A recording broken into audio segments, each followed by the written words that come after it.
Anak laki-laki ini tak sengaja melihat seorang anak laki-laki kulit hitam di depannya sedang memoles sepatunya.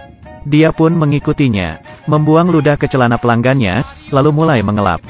Juga tak tahu kenapa, ketika anak lain melihat kacamatanya, mereka langsung meletakkannya di atas tanah, lalu menginjaknya. Kemudian ia menyadari, bahkan orang dewasa melakukan hal yang sama kepada dirinya. Setelah besar, pemuda itu sangat lihai dalam mengerjakan sebuah hal. Tak disangka, ia berhasil mencuri sekantong uang dari sebuah mobil bank. Ia membawa kantong itu, dan berlari menuju sebuah gang buntu. Menyadari tak ada jalan kabur, ia pun mengeluarkan senjatanya. Ternyata, itu hanyalah sebuah pemantik api. Pemuda itu pun akhirnya masuk penjara. Namun, mengandalkan IQ tingginya yang mencapai 180, ia menyusun siasat untuk bebas dari penjara. Ia mengukir sebuah sabun menjadi sebuah bentuk pistol, lalu dicat hitam dengan semir sepatu. Dengan begitu, sebuah senjata palsu pun terbentuk. Lalu ia memanggil petugas keamanan, berbohong padanya dengan berkata bahwa perutnya sakit. Setelah keluar, ia langsung menculik si petugas. Namun pemuda itu kurang beruntung. Hujan pun turun. Senjata tiruan yang ia genggam ternyata telah menjadi busa. Percobaan melarikan diri kali ini gagal. Hari itu, laboratorium sedang mencari sukarelawan untuk melakukan tes vaksin. Imbalannya berupa dimajukan tanggal bebasnya. Tentu saja pemuda itu tidak menyia-nyiakan kesempatan ini.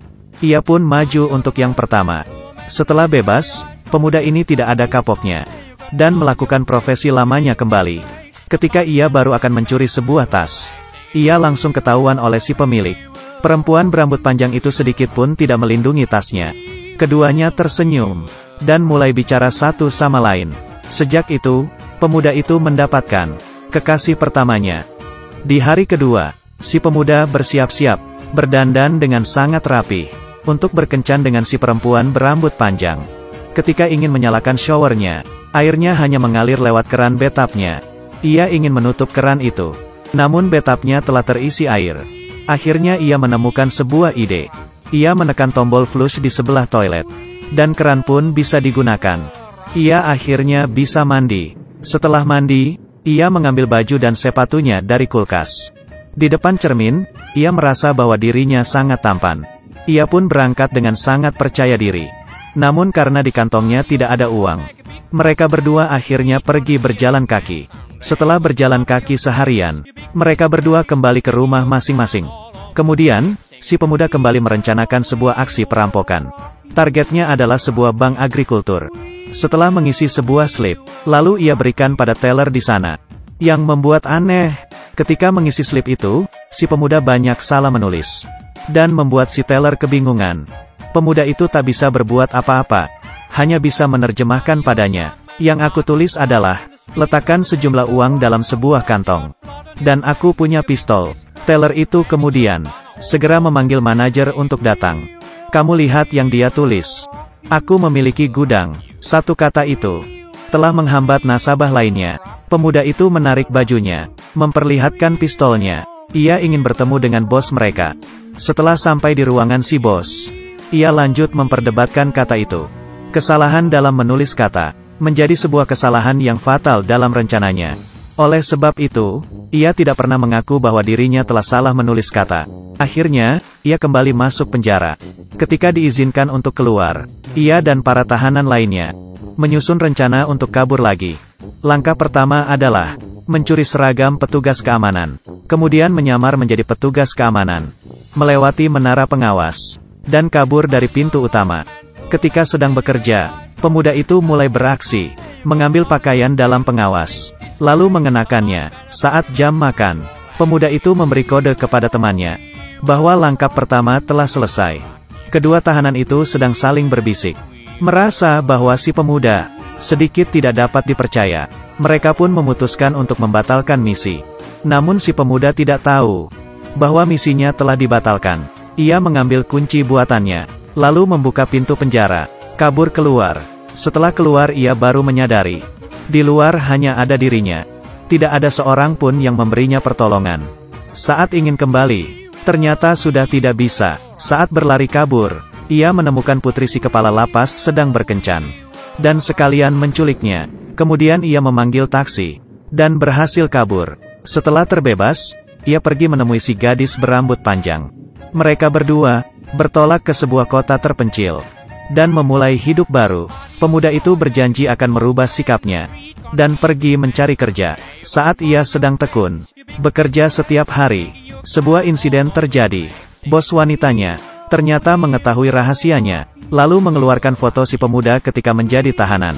Setiap hari, sang bos mengancamnya dan meminta si pemuda agar setiap malam wajib menemaninya makan malam.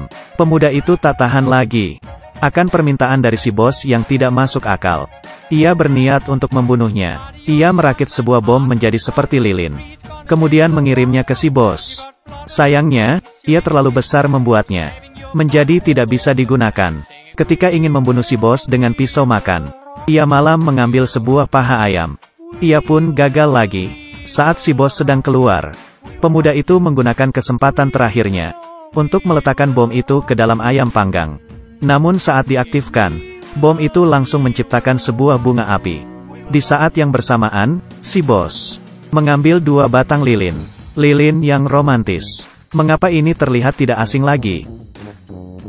Tak bisa apa-apa lagi, pemuda itu hanya bisa membawa si perempuan berambut panjang untuk melanjutkan hidupnya menjadi seorang buronan.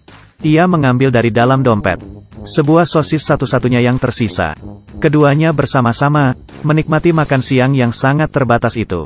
Pemuda yang kehilangan arah itu berencana mencari beberapa rekan untuk merencanakan sekali lagi sebuah aksi perampokan. Target kali ini tetaplah sebuah bank agrikultur. Ia pun mulai berbincang dengan orang di belakangnya, selayaknya seorang mata-mata yang sedang beraksi. Ketika sedang menjelaskan step untuk merampok, orang di belakangnya telah pergi. Ia sama sekali tidak sadar. Ini adalah sebuah bisnis besar. Setelah 4 minggu kita bisa merampok sebanyak ratusan ribu. Kita masuk, lalu kabur. Ketika ia melihat ke belakang, ia terkejut, segera berdiri dan menjelaskan. Untungnya polisi itu hanya merasa bahwa jiwanya sedikit bermasalah dan tidak menaruh prasangka buruk padanya. Tak disangka, pemuda itu masih tetap mencari beberapa orang untuk melancarkan rencananya. Detail rencananya adalah berpura-pura menjadi kru dalam sebuah kegiatan syuting film. Kemudian rekannya mulai menanggapi serius. Hari kedua, beberapa orang itu pun mulai beraksi. Mereka mendatangi sebuah bank. Ketika baru akan melancarkan aksinya, ia menemui orang yang juga ingin merampok. Pemuda itu berkata, "Kita yang datang duluan. Bagaimana jika kalian kembali lagi esok hari?"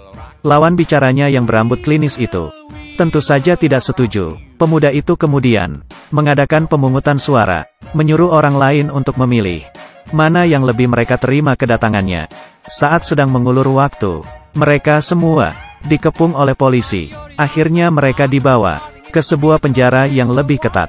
Setiap hari harus menaati peraturan, bekerja dengan giat. Namun saat bekerja untuk pertama kalinya, beruntung mobilnya mogok. Memanfaatkan kesempatan ini, 6 orang yang dikunci bersama dengan si pemuda lari kabur.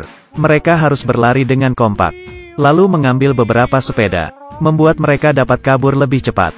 Mereka kabur ke sebuah rumah ibu-ibu tua. Semuanya ganti baju, lalu lanjut kabur. Setibanya si pemuda di rumah, ia menemui si perempuan berambut panjang untuk membantu melepaskan rantai yang menjerat mereka. Berikutnya, si pemuda membawa orang-orang tadi untuk merampok. Ia juga masuk ke daftar 10 buronan teratas. Hari itu, si pemuda tengah berjalan. Karena kebiasaan, ia pun kembali berniat untuk mencuri. Tak disangka orang yang akan ia curi adalah sahabat SD-nya. Keduanya sudah puluhan tahun tidak bertemu. Mereka berdua saling ramah dan mulai berbincang-bincang. Meski keduanya kembali akrab, pemuda itu tetap saja memaksa kawannya untuk melepaskan jam tangannya. Meski temannya sendiri, ia tetap memalak dompetnya. Ketika dia baru akan pergi, temannya tiba-tiba ingat bahwa ia adalah seorang polisi. Karena itu, pemuda itu lagi-lagi ditangkap. Karena pemuda itu banyak sekali melakukan tindak kriminal, ia divonis 800 tahun penjara. Terhadap perilakunya selama ini, ia merasakan penyesalan yang amat sangat. Terakhir, ia hanya bertanya satu hal. Apakah hari ini sudah hujan?